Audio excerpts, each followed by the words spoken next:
I'm kind of nervous now. Ready? Game's on.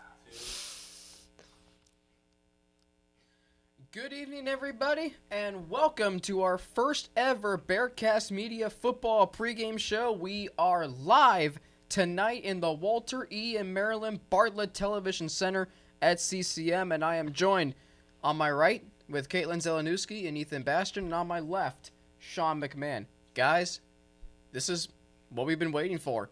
Our first ever football pregame show. Basically, what we're going to do 3 times during football season: today, before the Navy game in early November, and the game against South Florida the week after. We're going to preview the matchup. We're going to talk about other things related to the Bearcats football team, other news related to the program, and of course we'll talk about Cincinnati sports, the Bengals, the Reds, FC Cincinnati, the whole deal. But I first want to get your guys' thoughts on the season so far. 5-0. First time in 6 years. That's insane. It's crazy. It's crazy. It's great. It's great to see, the campus life too. Even people around campus are starting to feel the vibe again. 6 years, without being 5-0. Even some of the basketball players, there's a video on Twitter of Trevor Moore going crazy walking past football practice. It's great. Funny. It's great. Yeah. It's great to see them, like other big sports, taking notice and going out there and supporting the team and everything like that. So it's great that we can, and we're ranked 29th in the country right now. So we're making our way up there. Absolutely. I mean, the fact that they were 4-8 the previous 2 seasons and already have 5 W's so far this season, that just shows you the impact that Lou Fickell's really making on this season. Only his second year as the head coach, coming from that Ohio State program. I think the sky's the limit with this team. We've seen great coaches like Brian Kelly in the past do what he did, before moving on to Notre Dame, and Butch Jones. Had a couple good seasons in Tennessee, not so much lately. But overall, man, I mean, the Bearcats are in a good position, and I think fans should be excited for sure. I think what Sean said was spot on when, the basketball players are now starting to take notice. I think what you're seeing, guys, I remember last year, this team was 2-6 at the end of October, and everybody around campus was just, getting their minds set for basketball season.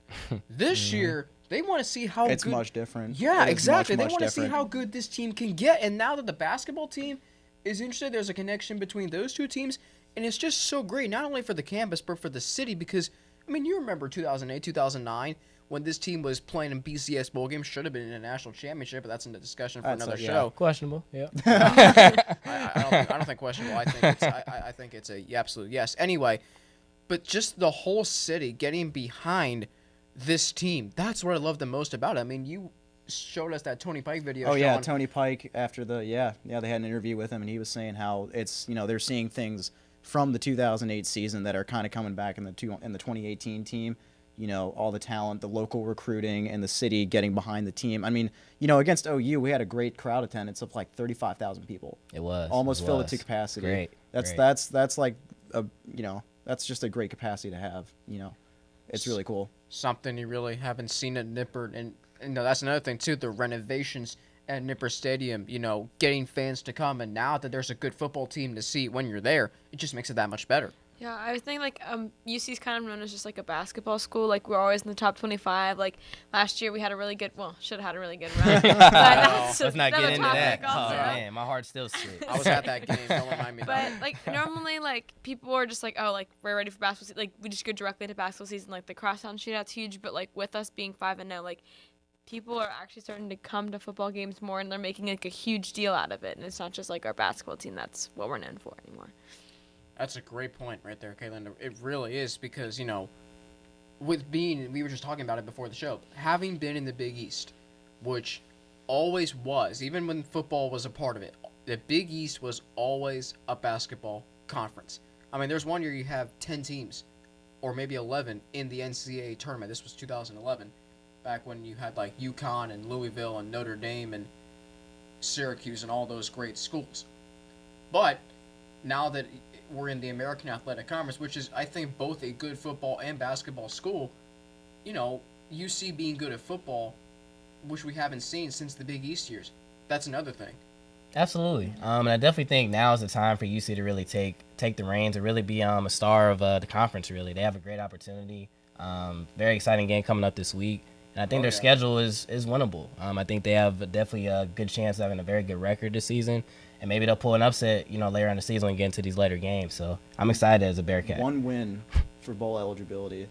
Already. Yeah. Already. Before the bye Wow. weeks. Yeah. Already. Early October. I mean, I think when the season started, a lot of people said, okay, UCLA, a lot of people didn't think they could go out there and win, and they did. And then when that happened, it's like, whoa, let's see how good this team can be. You knew they were going to be Miami. I think most of us had that feel. Well, they were the underdogs in the Miami game. I still know how they were. Yeah, they we were were the like a away team. 2-point difference or something. Like Miami's supposed to win. Oh, and wow. I was like, I Okay. don't know if that's completely right, but technically speaking, they were the underdogs and they did pull up the upset. That's a great point, Kaylin, to bring up there. So, okay, they won 2 straight games as an underdog. Then they play Alabama and absolutely destroyed them. You saw in that game, and I think that's where you saw Desmond Ridder really throwing the football. I'm telling you right now, the fact that he's only a redshirt freshman shows that the moment's not too big for him. I mean, you saw him against OU, but that 17-point comeback. The moment's not too big, and he's only going to get better from here. Yeah. Oh, definitely. Yeah. But Gino Gadulgi, he's our quarterbacks coach, and he used to play here. His name's up in Nippert Stadium with all the other names that are up there. Under his wing, that he's only going to get better. Because he knows this program in and out. I mean, he's been here for a while.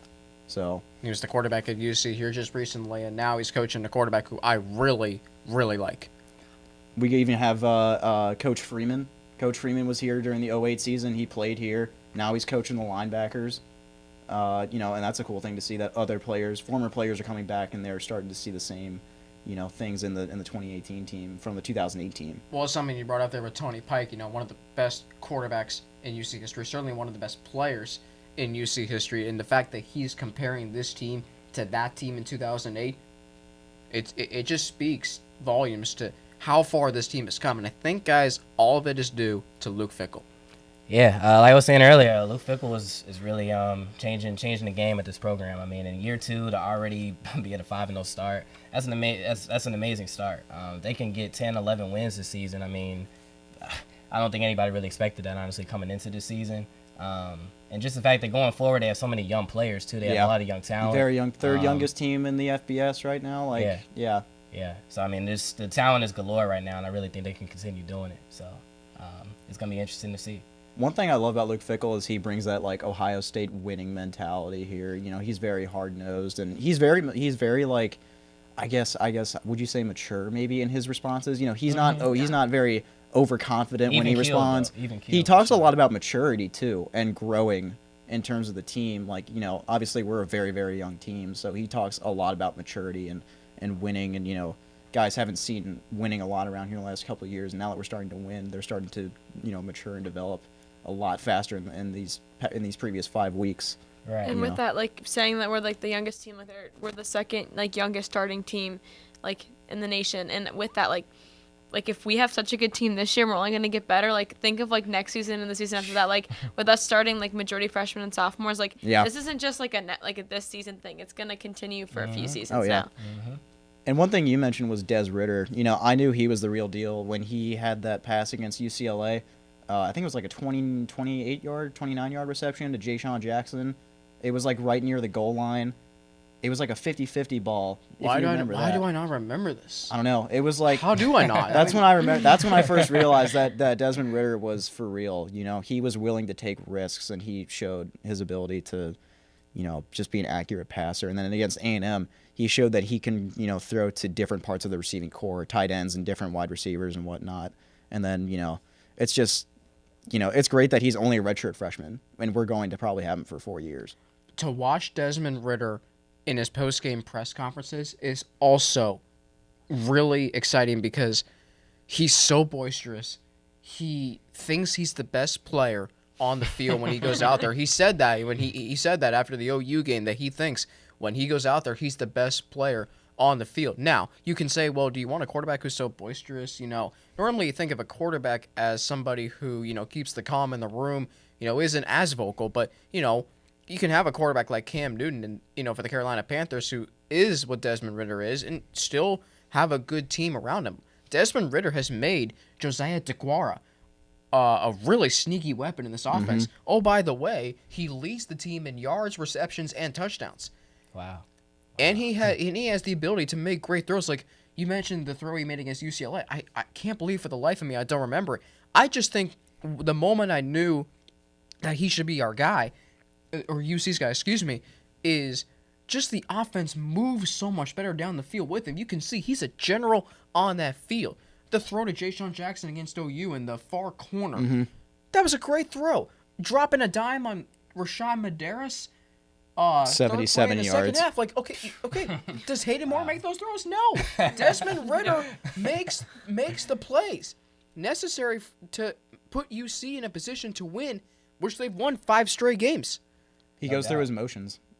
Hayden Moore, in my personal opinion, Hayden Moore had that one magical season after Gunnar Kiel got hurt. To me, Hayden Moore, he's a pretty good backup, I think. I mean, he's not, Desmond Ridder, solid, but I think as a backup, he's actually not too bad.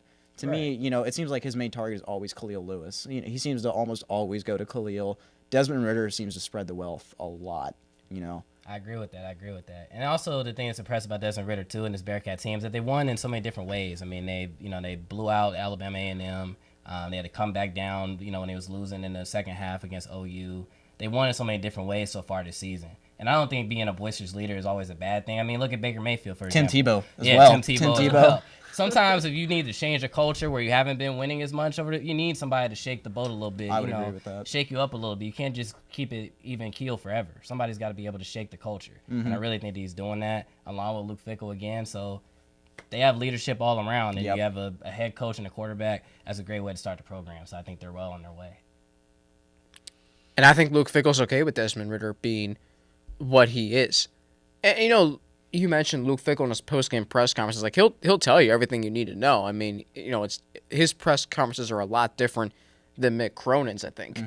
But and that's a whole nother story for during basketball season. Yeah, I mean, he'll take like 5 seconds just to formulate a thought. But Fickell's very upfront. He has a good sense of where his team is, and that's something you want in a coach. But for Desmond Ridder, it helps when you have a guy like Michael Warren in the backfield. Oh, yeah. I mean, he's second in the FBS right now in terms of rushing touchdowns. He's got 10. Florida Atlantic's running back, I don't remember his name, but he's got 12, and then Michael Warren is 10. Wow, that's pretty cool. Pretty it's pretty crazy when you think about it. And then not only that, but one thing I touched on before the show was, we've run 4 different running backs. Some a couple of them ran against A&M. Like we had Michael Warren, Charles McClellan, and Tavion Thomas all run against A&M. And then at UConn, we had Taylor Boozy, number 15. Boose. Yeah, I think he had like a 49-yard run or something against UConn. So we've just been putting guys in. We can substitute guys in and out. We've got talent, left and right, even in like backup positions and backup positions. That's crazy. Yeah, Mike Warren, I remember seeing him a couple times in practice. He's just he's a stud, man. He's really he's compact. He's built. He can take the hits. He can run through he can keep doing his thing. So I think with a bell cow like that in the backfield, every team needs one. I think they're gonna rely on him a lot this week too, coming up against a tough matchup in Tulane. So I can definitely see them using him a lot. Kaylin, your thoughts? Yeah, I they basically took what I was saying. Like, yeah. That'll happen sometimes. Yeah, no, like with him in the backfield, I think that's like their best shot. Like, he's someone that they can rely on and that they know is gonna like get the yards and get the job done. And that's what you want. And I think Ethan hit on something really good here. Michael Warren, I think, needs to set the tone on Saturday because this game, Sean, you and I were talking about it before, this game is going to be won in the trenches. And if Luke Fickell, who has said many times that this program is offensive line driven, it needs to pave the way against the Tulane defense that had seven sacks against Memphis quarterback Brady White. And this is Memphis we're talking about That's here. Not too bad. Yeah, exactly. That's not too bad. The biggest threat coming out of the Western Division of the American Athletic Conference, and Tulane just shut them down. Now, Memphis did score 23 points. Tulane just scored 17 more. So, if you're going to win on Saturday, which I think the Bearcats will, Michael Warren needs to set the tone, establish the run game, make Tulane's defense respect that, and then unleash Desmond Ridder the passing game and absolutely. his weapons, and then see how Tulane's defense fares against that. Yeah, one thing that's going to be a real blow for us against Tulane's defense is the loss of Garrett Campbell at the center position against UConn. I mean, we've got a redshirt freshman from Alabama whose name all of a sudden just I don't have anymore. Jakari Robinson. Jakari Robinson, thank you. You know, he struggled against UConn a little bit, but he was able to get himself together, and he was able to have a pretty good game himself. So hopefully, you know, like Garrett Campbell's a 6th-year senior. He's been here for 6 years. He's played for 3 different coaches, right? Played for Butch and then Tuberville. Did he play for Butch In 2012? Was he here then? Maybe it was Tuberville by 2012. I don't remember anymore. I'm not sure. It was Why kind of do brief. I'm not 100%. But the point is he's been here for a while, so 6 years. Yeah. you know he knows his stuff, and so for a redshirt freshman to take his place, it puts a lot of pressure on him because now they're going to try to confuse him with different defensive, tactics. Whereas Garrett Campbell's experience, he's seen a lot of stuff. Yeah, I think that's a very good point because as you look at like a team like the Bengals, for example, but Russell Bowdown was there last year. Horrible center, one of the worst centers in history, in my opinion. Just atrocious. Even with Billy Price now being hurt, Trey Hopkins stepped up and did his look at the center. Well, Center, I he think, is one of the. he missed the block on Eifert, though. You know that. Yeah, well, Eifert gets hurt a lot, but that's a story for another day. But I just think that the center position, I think, is really a key for the offensive game plan as a whole because the offense center is really the one that really is steering that whole offensive line, getting everybody in the right protections and everything. So I hope he does well, but it's also a good opportunity, though, for him to get that opportunity so young. And like I said, with all the other young talent that's around, he should fit right in. For the record, Butch Jones was here in the 2012 season. So Campbell, I believe, I want to say, arrived in 13, and that was the first year with Oh, I'm sorry, Tommy my Tuberville. math was wrong. No, you're good. You're good.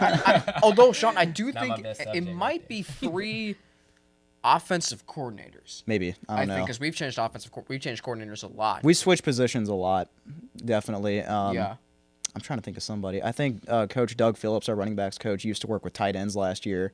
So we've been switching guys around left and right, But the thing that's interesting is the fact that we kept both our offensive and defensive coordinators from last year. I think is so important because it is good to have some continuity. And I understand, you're going to have those coaches, at some of the smaller schools. Apparently, we are not a major conference. We're a mid-major team, whatever. I don't think we are, but in the school like UC, I mean, you just saw Scott Frost last year at UCF get the job at Nebraska, a Big Ten school. So some of the coordinators, they might get head coaching jobs at, let's say, one of the lesser teams still in the Power 5. But to have continuity with the coaching staff, I think is good for the players. And then Garrett Campbell, I mean, that was devastating to watch. I mean, the offense was moving the ball well, everything was clicking, and then all of a sudden, Garrett Campbell goes down, and you're just devastated for him, a 60-year guy, and a leader on and off the field. So, I mean, after that, you could kind of tell that things were, a little bit off. I remember watching it, and I was like, oh, man. As a pressure, coming in as a redshirt freshman, and having to, snap the ball. That's, the thing that starts And the the conference play. opener, I might add, too. Yeah, and, on the road, too. And I think they were definitely in the red zone, I'm pretty sure, at that point. And they were. Snapping the ball and, having that missed snap, it was a terrible snap. I'm not going to lie. I've been watching it, and I was I'm pretty sure I could have snapped the ball better than that. If that didn't make you think the Cincinnati curse was knocking on the door, I don't know. I mean, I thought for a minute, but then UConn goes down the field. They just miss a touchdown. The receiver was out of bounds. It was a good call. It was close. They miss a field goal after that, and then UC just kind of took the game over from there. Rashad Medeiros catches a touchdown, beautiful toe tap catch on the near side. That was a great catch. And then DeGuara, 38 yards. Yeah, slightly overthrown ball. Yeah. Still a good throw. Well thrown ball by Desmond Ridder. And they overcame it too. I mean, Jakari Robinson didn't have any bad mistakes. No. Outside of that, he did have a couple, but that just comes with being a freshman. Oh yeah, the nerves are just insane. I couldn't imagine. They were talking being about in that. there and you're on now. I'm he wasn't even it wasn't like he had the week before to prepare himself. No. It was just no, you're out there. You need to go. Go. Yeah. Well, that's kind of like what Hayden Moore. I mean, his first his first game, Gunnar Keel gets hurt, and Hayden Moore throws for almost 600 yards in that game. Set a school record, right? Didn't he that game? Yes, or something? I believe he did. That was at Memphis on ESPN. Yeah. One of the few times we're on ESPN. They don't love it. Hey. ESPNU this Saturday, I believe. Are they? Okay. For homecoming, I think. Hey, the last time that UC was on ESPN, regular ESPN, they won. It was UCLA. Now they're on ESPNU this week. Roy Philpott, Tom Ramsey will have the call at noon Eastern time. Also, that game will be on 700 WLW. Dan Hoare, Jim Kelly, Tony Pike will have the call. Yeah. So we've hit on a lot of the offensive parts, and there are a lot. I mean, we talked about Ritter, Michael Warren, the receiving core. We really didn't hit on that. The fact that all the weapons that are available. Oh, yeah. Especially a guy who I think is a sneaky weapon, and yet I said leads the team in receptions, yards, and touchdowns. Josiah DeGuara. Yep. And another thing that's really kind of, like Khalil Lewis, he had 2 drop touchdown passes against UConn. That's kind of a bummer. He hasn't really gone off yet, It's just he's been a silent, kind of, I don't know, what would you call him? He's just been silent so far in the season. I feel like he's a sneaky weapon, I mean, No, we all know Well, who he kinda he is is. now. We all know that he's going to make a play at some point. I just think Yeah. it just hasn't fallen for him right there. Right. Football is a crazy game sometimes where quarterback might be hot and getting into another target this game. I think eventually Desmond Ridder is going to find him because you can't just not use a talent like that at the receiver position. No way. Is that a good thing, though, that Lewis hasn't had a big game yet? Because defenses could forget about him. That is a possibility because then that can open up, the defense. That's one thing they might be doing is that they might be focusing a lot on Khalil Lewis as a big weapon. And so they don't think about these other guys like DeGuara and, Ja'Shawn Jackson and Rashad Medeiros, and then Desmond Ridder's able to go to those guys, whereas Khalil Lewis is probably heavily guarded. But, now that they're seeing that Desmond Ridder is starting to spread the wealth, so to speak, that could potentially leave Khalil Lewis open in future games. I mean, hopefully we were looking at Lewis's stats in our meeting on Tuesday, and his best game probably is against OU when he had like 5 catches for 50-some yards, but he didn't have a touchdown in that game. He had a touchdown against Alabama A&M. Yes, he that did. was the one touchdown he's had so far. A nicely thrown ball by Desmond Ridder on that play too, part of the 28-0 drubbing in that first quarter. I knew think it was over after one quarter. I think. I'm willing to bet shoe. Yeah, well, that was that night, and then you got a good taste of having to go 12 rounds against OU, which I think was just such an incredible win. That was nerve-wracking for this team. Oh my! If you didn't get nervous when OU was at the 1-yard line, I don't know what makes you nervous. Anyway, I think what's going to happen is in November when UC plays Navy, South Florida, and Central Florida. Those are the 3 biggest games to me. I won't be surprised if Khalil Lewis is unleashed. I was gonna say, I definitely think in like the UCF game that like they would definitely use him because when you have a team that's ranked so high, like you that's when like your weapons come out. That's when you really see. When you have to. Yeah, you have to. absolutely have to. Exactly. You don't have any other hands on deck. options. You got Yeah. no choice. The tricks in your bag that you got to pull out of your sleeve. And at that point in the season, like what you were saying earlier, like they could forget that he's even a weapon. Like not forget, but like oh, not like, put too much focus yeah, on. exactly. Like they won't have him like double teamed or anything. Like he'll just kind of be there like 1-on-1. Then you can have easy coverage and passes. Because Warren could get shut down. I mean, Fickle said he wants him playing his best football down the stretch, which essentially is November and those games there. But let's say Warren is getting shut down in one of those games. You're going to throw the ball. I think you're going to have to throw the ball against Central Florida because, I mean, their quarterback, Mackenzie Milton, I mean, he's probably the best group of 5 conference quarterback there is that I've seen. So you're going to have to throw the ball to win, and, you're not going to win games just by throwing the ball. I mean, you could, I guess, to Medeiros or DeGuara, but You need to have a multifaceted team. exactly, and Khalil Lewis is the number 1 weapon still, I think, in this offense. It's kind of like Caitlin said, the stars come out when it matters most. It's like A.J. Green on Sunday with the Bengals. God. I had to Man. mention it, who are you going to go to when you need a big play like that? Your biggest weapon. And the Bengals have had a history of in the big game not doing that. Yeah. But on Sunday, A.J. Green was the star of the show when, the big play 6 was seconds needed. left. Yeah. I mean, he even said like after or I think it was after the game, and I don't know if it was after the catch after the game, but he said like they pay me the big money to make the big I did play. see Yeah, I did. And that's I did exactly see what that. it was. Like, and Exactly. he was humble. Like it wasn't like he was bragging on himself, but like he knows where he is. He But knows he's right. like a top like receiver in the NFL, and like when like when it came down to 6 seconds, like I mean I knew they were gonna go to AJ Green. I don't know why. the Atlanta defense didn't know they were going to go to A.J. Green, but I'm glad they didn't. But Well, let's not because- forget Tyler Boyd, too, because Tyler Boyd on that last drive was pretty much unguardable. 2 4th down catches. He was amazing. He's outstanding. He's both of them are on pace to have 1,000-yard seasons. Be the first time since Chad Johnson and T.J. Ushmanzada. The Bengals, I think, are really an excellent team. I was going to get your thoughts on that because I think they really have a good shot at making the playoffs and maybe ending that curse this year. We have some time to talk. We still have Marvin Lewis. Let's just hold God. on. For Well, don't get me started. Okay. I know Marvin Lewis and Stephen A. was going off on him on Monday. Good. deserves Good. because First Take was Molly Curum, the host of First Take, was asking him if he thought the Bengals were contenders, and he said, "Don't come to me until they win a playoff game." He even said they could go 16-0 and not win a playoff game, and he won't say they can go 16-0 and that he still won't consider them one until they win a playoff game. But my thoughts on the Bengals, while we have a few minutes, I keep saying this team is different than in years past. I think there's something to this team. You look at the game on Sunday. That's a game they don't win last year because their offense was not equipped to win a shootout game. Bill Lazor having a whole offseason to implement his offensive game plan. Not Ken Zampese. I can't even believe I said that name in the same breath as Bill Lazor. He needed to go. Yeah, well, they got rid of him at a good time. You saw last year the potential the Bengals had. You look at all the weapons: A.J. Green, Tyler Boyd, Tyler Kroft, C.J. Uzama.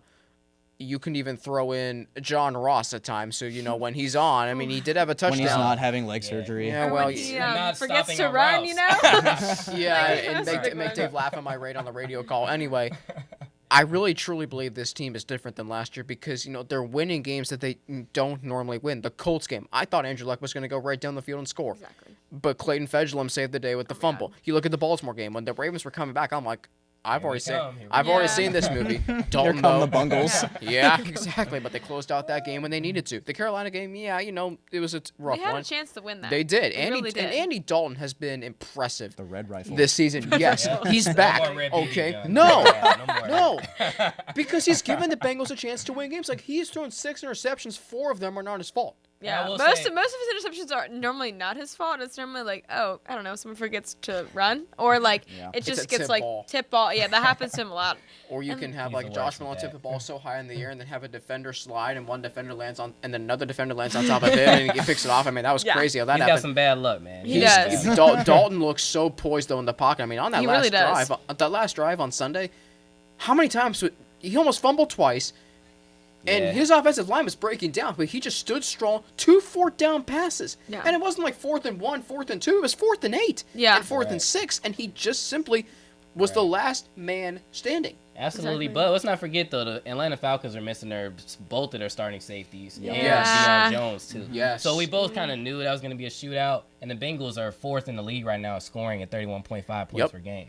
So behind the Rams, Chiefs, and the other team slipping me. Somehow we're second in the AFC. I was gonna say. Who is? Who is Who is number 3? Yeah, I don't have it's any slipping idea. me, but yeah, I mean the Bengals' offensive Steelers. production has been great. I don't think I'm gonna go with the Saints just because I think you would so, too. think that that might be the Saints. might Speaking of the probably. Saints, make sure you guys watch Monday Night Football on. Coming you this had to week. say that, didn't you? Well, I'm, New Orleans is very near to my heart. I have a lot of family there. How dare you say that? How dare you say that? And when UC is playing Tulane this week, a school in the Big Easy. Now look, Tulane, I've always wanted to go to New Orleans, and I love the heck out of Drew Brees. Go to Bourbon Street. As you Can do. you take me to Mardi Gras, please? I want to go. Isn't it amazing? That's actually I don't one mind thing I've going. had the pleasure I'll to do. I'll But go to yeah, Bourbon Street. Heck yeah. the Drew Brees. I think he's really one of the most slept-on quarterbacks in the Really NFL is. history. I mean, you look at Peyton Manning, Tom Brady, Aaron Rodgers, Joe Montana, but Drew Brees has had one of the most consecutive seasons of 4,000 yards I've ever seen. Yep, yeah. I mean, pretty much since he's been in New Orleans Saints since 2006. It's just been 4,000 yards every single year. What are you supposed to do with that? Yeah. With no defense, except for last year when they happened to have Alvin Kamara and Marshawn Lattimore at cornerback, so they finally had a corner. Look at that, I was right. Number 3 Saints? scoring team, Saints, 34.2. Well, Kansas both my City, teams are in the top four. So. That's good. 3 and 4. Somehow the Ravens are 5th.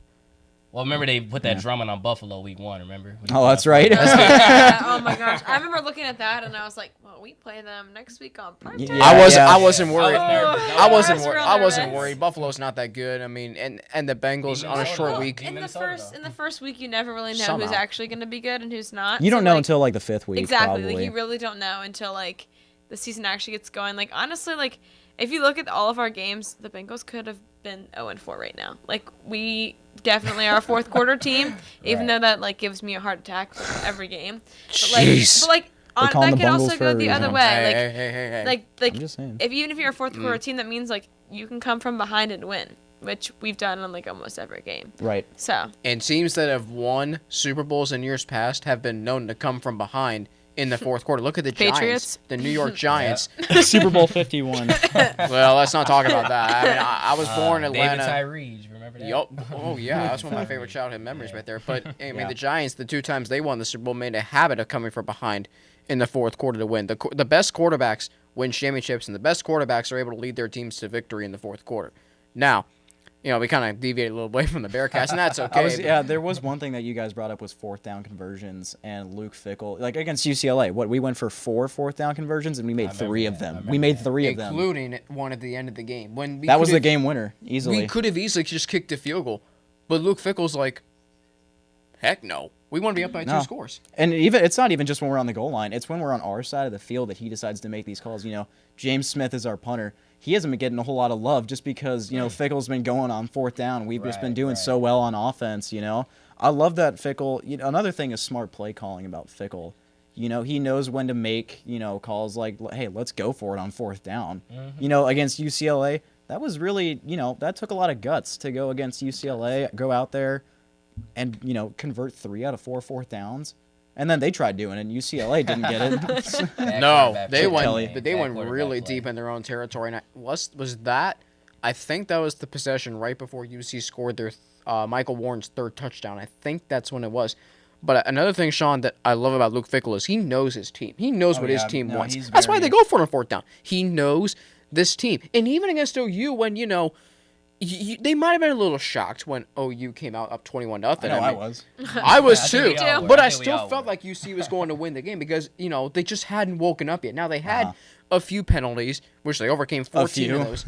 At that point. Wow. There's 150-plus yards of penalty yards Oh, against wow. us. Yep. Okay, but two of those penalties, I believe, were on the UC coaching staff. And Luke Fickell, not only is his enthusiasm rubbing off on the players, it's rubbing onto the coaches. Oh, yeah. Like, there is such a, you know, a greater sense of enthusiasm within the team, and just, you know, it translates to the students, the campus, and the city, all because of what Luke Fickell is They can doing. get behind him, Yep. Yeah. you know. He And really, it's- like, keeps the... Sorry, I didn't mean, like... No, cut you off, I'm but, sorry. like, I've talked a lot. He, like, we were doing an interview last week for one of our little, like, hype videos, and when one of the guys said, I can't claim this as my own, but Luke Fickell wears a jacket that says, like, team on the back, and, like, Yeah, he does, really yeah. does He carry always the team wears on his that. back. And I think that's a good, like, symbol to have, or, like, to see, like, when they always pan to him, like, you can always see it when it's on TV. And I think that's, like, a good image to have in their mind, and I think it's a good thing for the players to look at and be like, wow, like, he really does carry this whole team on his back. Does anyone know what team stands for? Like what? Together, everyone achieves more. Yeah. Wow. Yeah. So it's Very all nice, about very playing as a team. You know, you can do really well, but don't get caught up in it. You're still on a team. Yeah. Well, another thing, too, team with the success. team, I think this year you're seeing a Luke Fickell team. Last year, Luke Fickell was the coach, but you were seeing a Tommy Tuberville team. And a Tommy Tuberville Good team... old Tommy. I'm sorry. God love I'm him. sorry. What he did to the single program. every What he time. did to the program. Luke Fickell is correcting, and he's doing a fantastic job. I think he definitely should be a consideration for the conference coach of the year. I think he could even be a consideration for the national coach of the year. He's done that good of a job. But what you're seeing this year is a Luke Fickell team. Tough, hard-nosed. You mentioned it earlier, Sean. He's bringing that Ohio State mentality. And just some notes on Luke Fickell himself. I mean, the dude was a 3-time undefeated state wrestling champion at He's a DeSales, big at dude. DeSales High School. Yeah, And He's a big dude. and well, you think he's big now. Little do you know, or maybe you do, but the fact that he holds the starting record with 50 consecutive starts at Ohio State at nose guard. Really? I want to know how big he was in high school at this point. And you know, he doesn't act like he's this big, tough-nosed defensive lineman. But, But he is.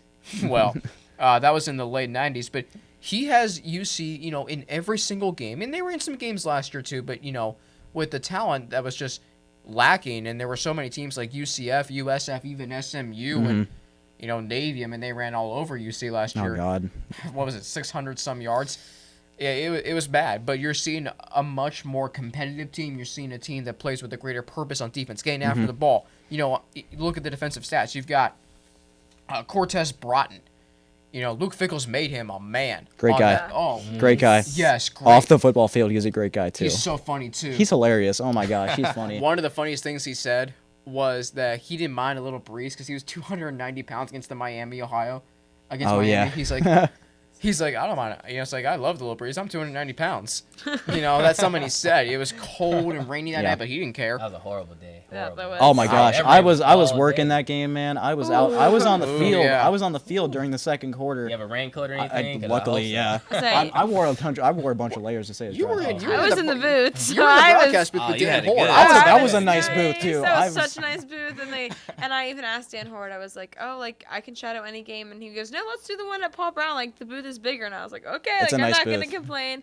I mean, we had a little rain, but I'm not complaining. I forget who was the sideline reporter, but he like left us and he was like, "I'm going to go die," and like went down to the field, and like they would call into him like, "Are you ready to say something?" And he's like, "I'm soaking wet right now." Like he was just not having it, and he came back after and was just like, "I don't think I've ever been this wet in my life." That was and wasn't a fun game at the same time. Yep. Shutting out your rival 21-0 for the 13th year in a And row. getting some action in the fourth quarter. I mean, and you remember the hit James Wiggins put on their running back? Oh my Kenny gosh. My favorite was Perry Young against Miami. He had a great hit. You know, like, have you seen that video of him, like, after he makes that tackle Are you and talking he's just about this going year? crazy? Yeah, against Miami when he. Why he- do I not remember that? I don't know, but he whacked the heck out of a guy. Because Dan Horde made like this comment, and he was just like, he was in awe. Like he was just like, that is a tackle. right What there." did he say Both about James those. Wiggins?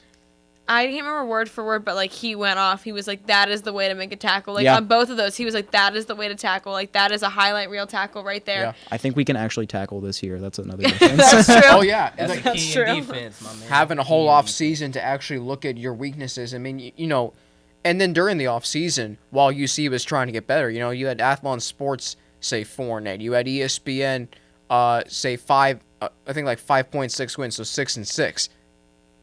If UC wins on Saturday, guess what their record is? 6-0. Thank you. Yeah. Shattered the mold. Yeah, I mean, Luke Fickle just brings that infectious attitude just to the program as a whole. I mean, you look Yeah. at Urban Meyer as his mentor. You look at Nick Saban and other coaches across the league. He just has that kind of personality, man. You just want to be around. Yeah. I remember just being able to watch his interview. I was just like in awe, just Yeah. listening to him talk. He was just a really like entertaining guy. And I can really see the player. It just seems like he's fun to play for. Oh, Like, yeah. really seems like a player's coach and somebody I would love to play for. Have my kid play for in the future. So And those are the best coaches to have. I mean, as much as I'm not a huge fan of him, Pete Carroll in Seattle, Yep. he's a player's coach. Yep. I could even say that Sean Payton is a player's coach. absolutely, Bill playing hip-hop Belichick. in the locker room Bill and Belichick everything. is, even though he's young as an act, although you really don't know what coach he is because he doesn't say anything. He just wins games. He Quiet just wins dude. games. But I was going to say with the defensive numbers, I mean, you look at Cortez Broughton. Where are these numbers on him? Uh-oh. Oh, they're right here. 4.5 sacks, 9.5 tackles for a loss in 5 games. And then you forget the fact that you have Marquise Copeland, who was named to 2 awards watch lists at the beginning of the season. I believe it was the Outland and Nagurski, if I'm not mistaken. 22 tackles. You look at Brian Wright and what he's been able to do. And then James Wiggins, of course. I mean, the play he made against Ohio was just incredible. He followed the receiver the whole way and made a play on the ball. And he, in the preseason got some recognition. I mean, he was named to Bruce Feldman, who's a Yep. national college football writer for The Athletic, his top 50 freaks list, number 33. They brought that up during the UCLA game, too, when he had that pick against Wilton Spate. They brought that The up. broadcast team for that? They brought up how he's a top freak in that list. They brought that up after that interception, Who's too. number 1? I don't have any idea. I'm trying to think if who could be number 1 this year. I think last year it was Saquon Barkley. he is yeah. a freak. How could he not? Yeah, be? that He is. He was yeah. my preseason pick He for is the a freak. Heisman, and then he was for a while, and then Yeah. Really Yeah. after the Ohio State game, and Penn State was lost bad. another game, and I then was just at that game too. Were you? In Columbus. Yeah, I was in the cheering section. It was a fun 39 time. Very 38. intense game. Very intense. Whole Even the game, one too. this Ohio year State was barely really won this intense year. too. Yeah, they Yeah, barely won. I was Barely. watching that game and I was on the edge of been my a seat. I one-point mean, game. that was just dynamic. Like, I mean, as much as I like kind of wanted to see Penn State win that. But That's like, what I was saying. like, Oh, no, but like, I was but like hating on the Ohio Buckeyes. State, like that's what makes them so good. Like they are down fourth quarter and they can score 2 touchdowns in the span of like what I think it was like 5 minutes, and then make the other team like on the edge of their seats. Like whoa, like I didn't even realize it's been a 1-point game for the last 2 years. I didn't even think about that. That's Wow. that's And it insane. was a close Come game. from behind wins. And it was a close game the year before that with a miracle blocked field goal return for a God, touchdown, which yeah. that's one of the Oh, craziest yeah. plays I've ever seen. oh that's right. Yeah, Yeah. 2016. That's when the whole kind of rivalry thing started with Penn State. That's when they got really good too. Think That's about when they- Ohio State. James They're- Franklin. James not a great Franklin's coach. my guy. I love James Franklin as a coach. He's a player's coach too. When you talk about that, Absolutely. Oh, yeah. the thing about it is, I'm just gonna say this: for Ohio State to have their season start the way it did with the news about Urban Meyer, they have taken care of business, and they Oh, to yeah. me are gonna be tough to beat in the college football play. Put them up against Alabama, I guarantee it'll be a game. I I think sure so hope too. so. Alabama hasn't had a game this season. Really, they haven't. It's been Louisville's blowouts. the And, season opener. Nick Saban he made a comments about the student section. Did you guys see that He did. against Louisiana? We talked about it in He- class. yeah, he was like, yeah. I'm really disappointed about it. You know, these players have worked way too hard for the students not to show up and, you know, get behind them. They're doing great things, blah, blah, blah. And I get it, but, like, at the same time, you're playing Louisiana. You know, Absolutely. chill. And the other thing Yeah. too is that the Bearcats like stadium, like what they do in pregame and stuff and all that, and just The how catwalk student- and all that stuff. Yeah, we have a lot of cool things here at Yeah. UC. The Alabama and a lot of big time programs like that. We're Mm-hmm. D1. Not that UC isn't, but Alabama and LSU, that's a different kind of level. Right. They don't even do anything. They pretty much just have the players come out and they play. Yeah. And when you're used to a team being that good for, I mean, how long has Alabama been good now? Almost a decade. It seems like they've been just. I would say a perennial- decade. Yeah. yeah. Perennial. Ever team. since Nick Saban came Yeah. back. Ever since he left Nick my team Saban. at LSU. So thanks. Well, Because, he went to the Miami Dolphins. Didn't really have a lot of didn't success sign Drew there. Brees when you could have. That was his opportunity. Well, hey, Yeah. your team took him in 2006. Absolutely. So speaking of New Orleans, their college team is coming up here to UC to play the Bearcats this Saturday, and I'm telling you, and Sean, you've probably watched some film on Tulane. Mm-hmm. They're better than the team UC faced last year down in New Orleans. Oh yeah, no, I've seen him on film because I work for the football team, and you know, I see our guys played every day at practice. I've seen film of Tulane. I just watched Tulane's film today against their game against UAB. They're extremely up tempo.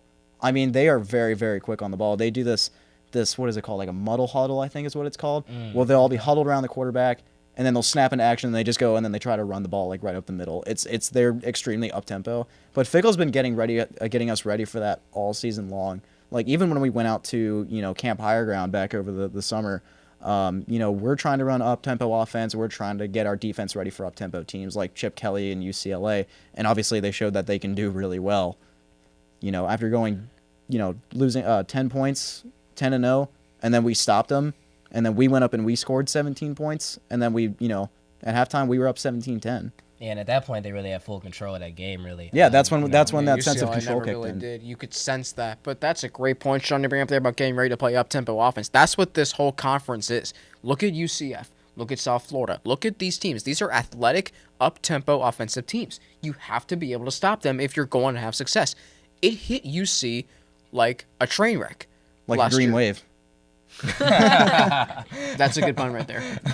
You really got me off guard with that one there. Yeah, and unfortunately they didn't really ride it that well. Yeah, surfboards. Where can you buy a surfboard at? I have no idea. You probably need Anyway, to go to Florida, man. It's probably Yeah. the best place. to probably go. Cali. Yeah, Cali too. Yeah. Check out Myrtle I'd Beach. recommend too. it though. Surfing is pretty fun. I've done it once. Is it? Yeah. How'd you Can't do? swim. Did so you wipe out? Can't do it. The first like 5 I kind of wiped out, but then my friend and I did it, and then I was the first one to get up out of the 2 of us, and I was like, wow, I'm cooler than you. But Wow. like, but and there was like a dolphin where I was doing it, so like I was kind of intrigued with that at the same time. But this is totally off topic. But like totally surf if you can surf. It's super cool. Anyway, getting a little off topic here. little bit. Last year I felt like it hit all those offenses because I didn't expect that. Navy obviously with their triple option attack, 500 plus. Almost 600 yards rushing. You look at UCF. They ran all over UC. Thank goodness that game got rain shortened. Otherwise, we could have been talking about a 70-30 kind of game. It was that bad, and UCF was just creating plays, making plays down the field like at will. South Florida the same way, although UC was in that game for really the first half, but then on an untimed down, Hayden Moore throws a pick 6, and that's the end of that.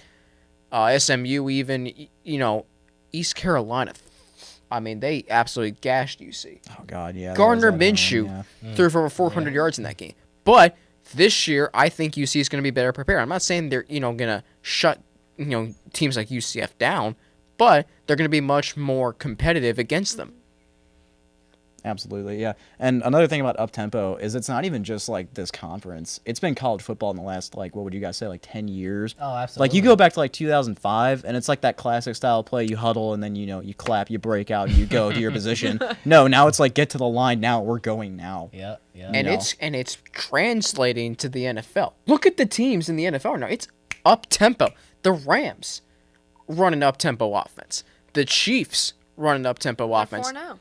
And it works. Yeah, exactly. My 2 Super Bowl teams right there, Rams and Chiefs. Absolutely. That'd be a great Exactly. It would be great. It would be. definitely It's a be Monday shootout. night game. It's a Monday night game, I believe, week 11 in Los Angeles. I mean, if you have 2 undefeated teams, oh my gosh. I do think the Rams might have an upper hand there, but like I honestly don't know. And I think between now and then we could definitely see. But we're just watching Jared Goff with that offense is just. I mean, when you have Jared Goff and Todd Gurley, like, you're gonna have a good There's no doubt in my mind that you're not gonna. Let's not forget about that defense too. When you got Aaron Donald and true. Ndamukong Suh as your defensive line, they're And you just have eating 2 hamburgers every day. And you got when Aqib Talib comes back, and then you saw Marcus Peters, who in my opinion is actually one of the top 5 corners in the league. I when agree he's with you. right. I agree. They have everything, and they already had a top offense last year. And Sean McVay, I think, is also one of the best coaches in the league. Definitely. And now 32 The years best. old. So they I have love everything. watching him with that team. Like after this past was it Thursday night football game last week? Yeah. When I can't remember. I think it was Jared Goff threw that like super. I think it might have been like 70-yard touchdown pass. Can't remember who. I think Cooper Cooper Kupp. Kupp. Yes. Yeah, I think he got Perfect it. touch, And too. perfect. Touch. And he just ran over to Sean McVay, and they like jumped up and like chest bumps, and I was like, that's what you really need to see. Like that's when you know it's a good coach, when you can like run over and get that kind of enthusiasm from your Camaraderie, coach. too. Yeah, exactly. And it's when your team is playing well. Like he said in the locker room after the game, like something about practice tomorrow, and he's like, "See you Monday." Like, okay, I mean you're 4-0, you might as well. I mean you're clicking on all cylinders. Todd Gurley thinks this team can't be beat. And Jared Goff, funny how I was saying after he was drafted, he should be on the field in week 1. Took him till week 11, I think, or week 12 to get Jared Goff out there. It was week 11 actually. Well, let's not forget that he actually did have one of the worst rookie seasons though as a NFL quarterback. A lot of people thought going into year 2 he would be a bust, but I think that has a lot more to do with Jeff Fisher as a head coach. Oh, who was not gosh. a good offensive mind. He ruined Vince Vince Young. He ruined Vince Young. That's where the NFL is going now. Patrick Mahomes, you got Andy Reid, Matt Nagy, Mitchell Trubisky threw 6 touchdowns. I couldn't believe it. You can even go to it with Andy Dalton and Bill Lazor, Absolutely. offensive Exactly. coordinators and coaches. So, You said Vince Young, and I just had nostalgic flashbacks. well, he had how many good years? When he was at Texas. When he was at Tennessee. Well, he was great at Texas. I mean, he led him to a national championship. He had a couple good years Lee in Tennessee, Corso, too. Lee Corso even says that the USC Texas game, national championship, was like the best football game he's ever seen, and he's been doing football for 60 years. I think it was though. I mean, It's there's one some of them. talent on that team too with Yeah. Vince Young, Reggie Bush, Matt Leinart. Even I mean, there were some big time names at that time. College football was booming. And Pete Carroll was the head coach back then. boy, boy. that was USC great. was the place to go. But anyway, going back Was. to this UC Tulane matchup. I do think, and we talked about earlier, this game's going to be won in the trenches. You have to be able to run the ball, and you also have to be able to slow down Tulane's running attack. They had 2 running backs rush for 2 touchdowns last week, and they've rushed for 100 yards in each of their last 32 games. That goes back to the end of 2015. So, what's one of the first things you want to do as a defense? Stop the run. In this case, that holds true because Tulane's quarterback, I don't think can win a game by himself. No, definitely not. He needs a receiving core, and he needs to be able to spread the wealth like Desmond Ridder can. His completion percentage does not speak volumes. Barely over 50. You can have a good quarterback, but he's nothing without a good O-line or a good, receiving core, You just need all the key factors. You can't just have a good quarterback. Right. No. But the Bearcats have one of the top defenses right now in the league. They actually, do have by a good performance, defense, so yeah. I'm not Compared to I'm not last worried year? about it. Compared to last year. Yeah, That's anything's another thing, better too. than that, but I think honestly they're in the right position. Defense wins championships. Exactly, and it's a young defense. It's the youngest defense in the nation, also, Yep. which means like you're gonna have them for like 2-3 years, also. You think about them ranking 94th in both. Where is this? They ranked 94th in scoring defense and total defense That's not bad. last year. Yeah. This year, they are 2nd in scoring defense, 7th in total defense. Wow. It's night and day. compared to what it was. Absolutely. Last And one year. season too. That's what's even really that's Yeah, what's really that's It's impressive. like the Rams' Yeah. offense and defensively for UC. That's true. One One year. key playmaker I think you left out was Jarrell White on defense. Yes. You know, He filled in for because Perry Young against OU. yeah, and then he had that big tackle against OU's running back that kept him from getting any. I mean, like OU was knocking on the door, and then we, you know, slammed the door in their face. Jarrell White just got right up the middle because Cortez Broughton just opened a hole for him, and you know they have great chemistry too. That's another thing.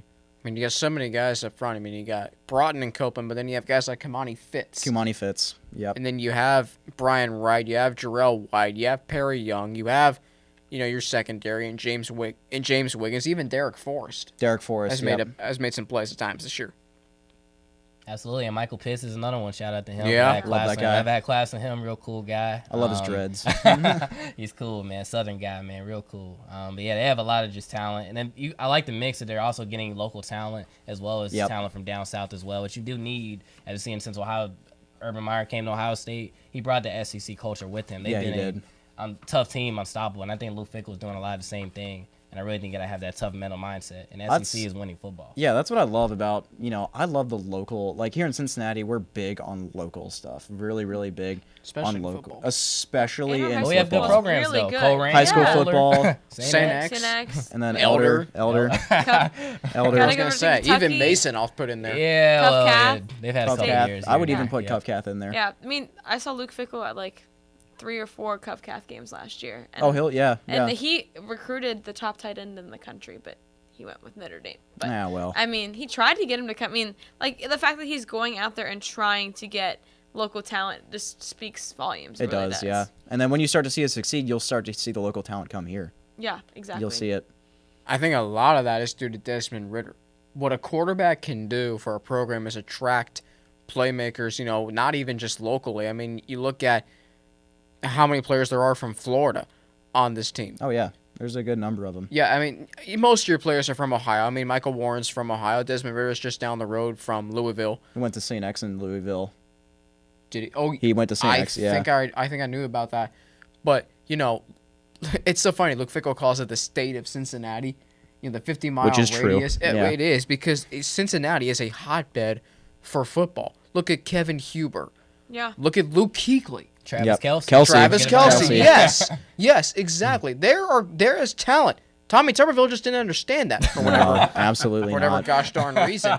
But Luke Fickle is repairing that. Like there are players in this area that are good football players. Yeah. And it's translating, and you're seeing it on the field. These guys can play. And it starts young in grade school, too. Even grade school football around here is Yeah. big, especially on the west Huge. side, you know, where I'm from. Another thing, you know, Luke Fickle, they came out and they practiced at Elder in 2017, which was really cool. It was like almost like a, you know, hey, we're here to, we're here to recruit locally. You know, this is like a message to the entire city. Like, we're not just going to go, you know, all over the country. We're going to recruit here because we know we can get athletes from here, too.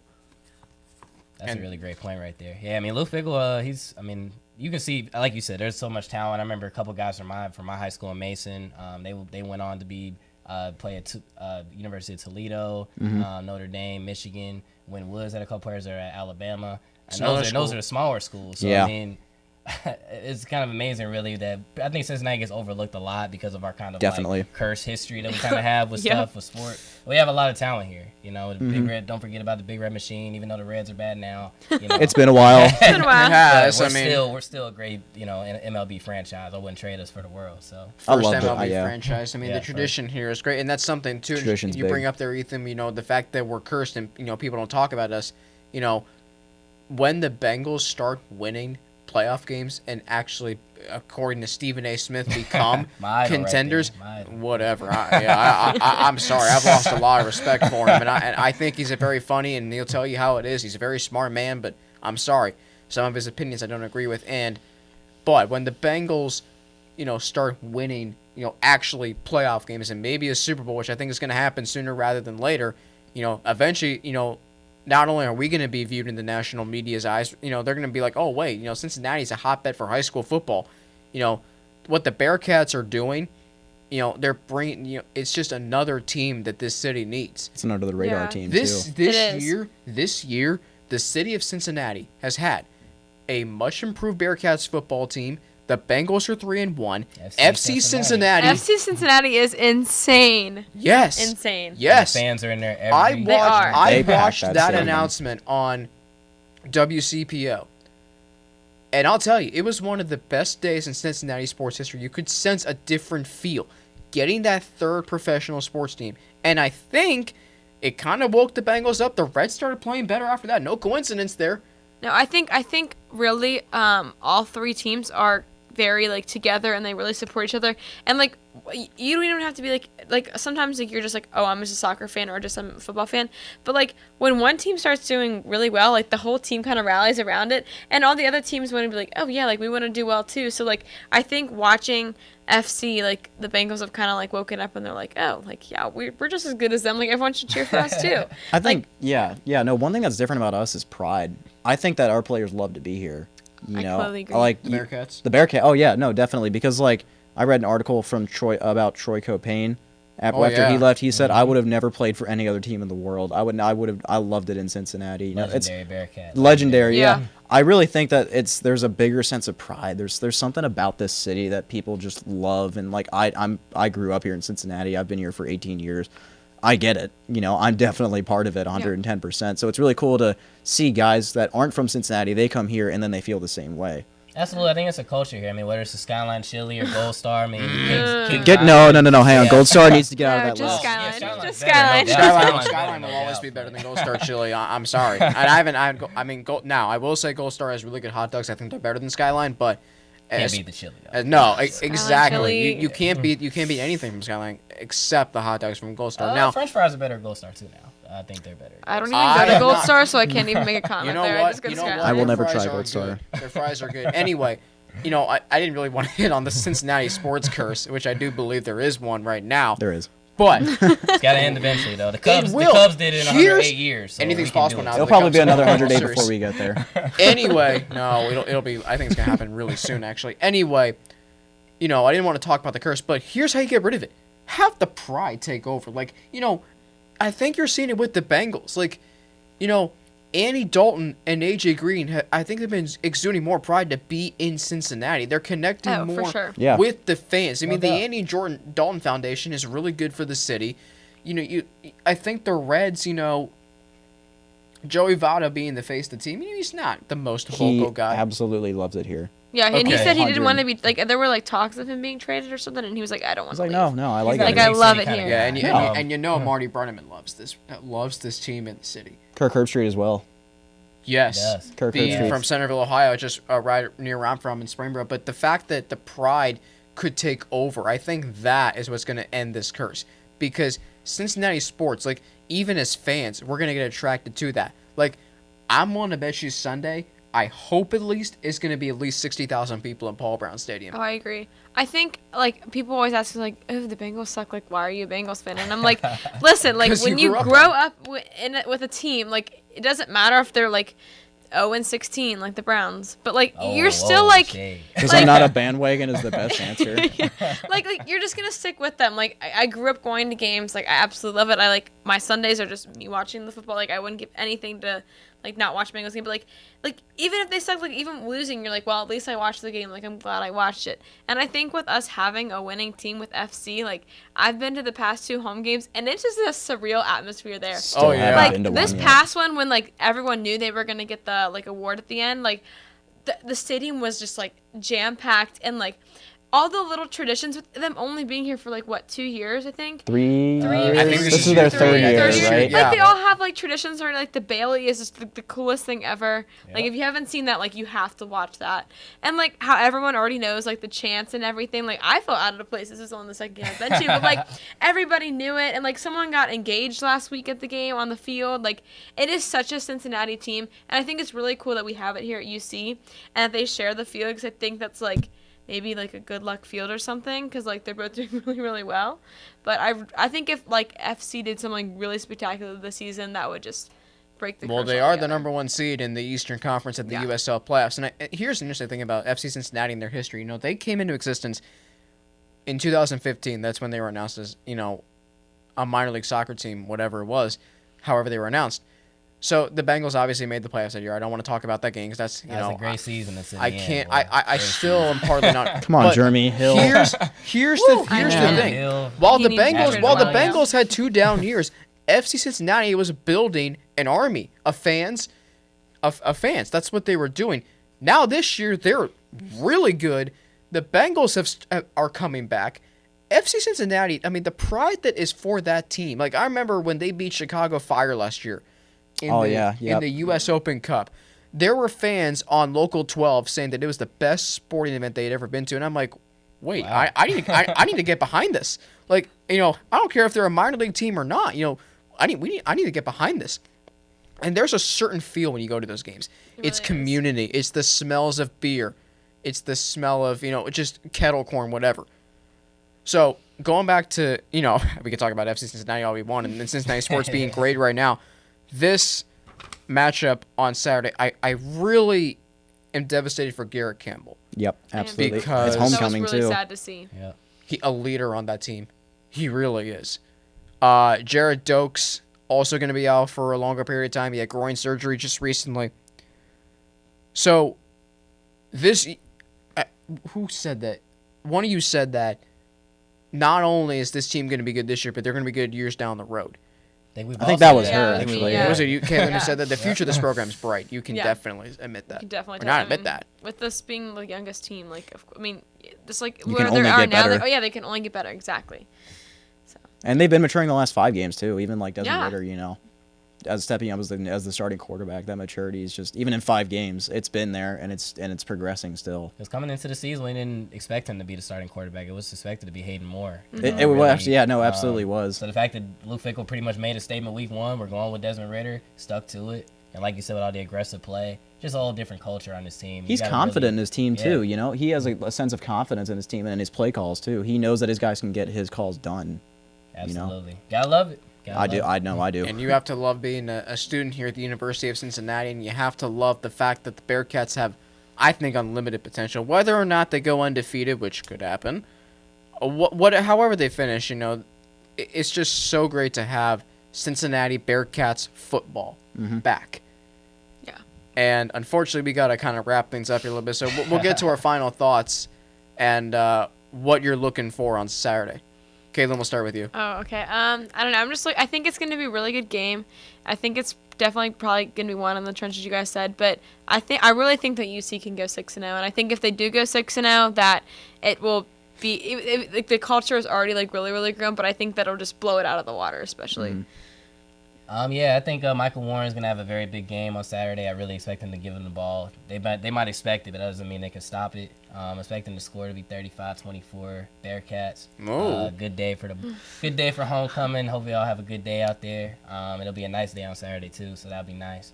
But yeah, Bearcats really have everything looking good right now, so I have no reason to question they're gonna be 6-0 at home. You're right up with my score prediction.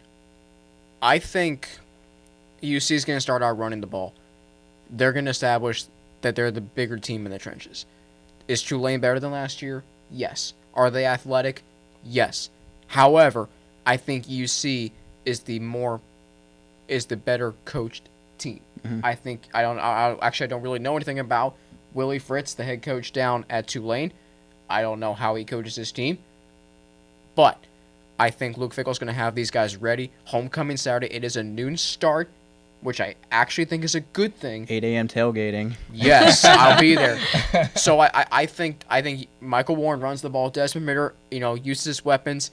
I think he's going to have a great game on Saturday. Being back at Nippert Stadium, I think they're going to be able to overcome the loss to Garrett Campbell. I also think UC's red zone defense will keep Tulane off the scoreboard when it matters most. UC 35, Tulane 20. Sean, your thoughts? Well, my blood pressure goes up whenever you guys make predictions about the Bearcats because I'm very superstitious about that kind of stuff. Because my philosophy on football is that any team can beat any other given team on any given day. That's so true. You look at like the March Madness tournament just really quickly. UMBC over Virginia. That was Oh, yeah. crazy. Look at that. You look at that. Old yeah. Dominion over Virginia Tech. Old Dominion over Virginia Tech. Xavier losing so early. Yeah, too. another That's to not a Florida bad State. thing, But It's not, that's nope. that's the kind of stuff that when people say like, "Oh, I'm confident that we will win," I see that more of I see that as kind of cockiness. Now, when you guys are making predictions, I know it's out of confidence, and I'm confident that our team can win.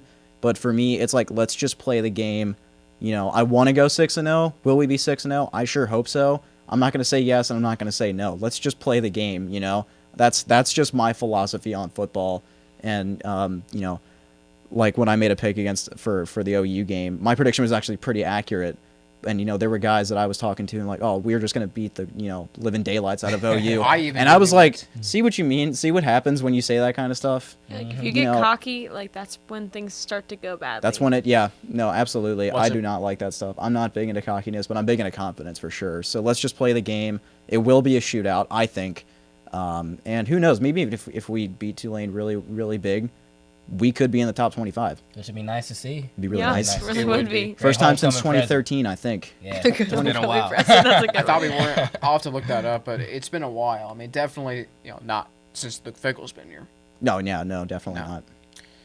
Alongside Caitlin Zelenowski, Ethan Bastian, and Sean McMahon, I'm Alex Frank. Thank you for watching, and go Bearcats. Sweet. All right.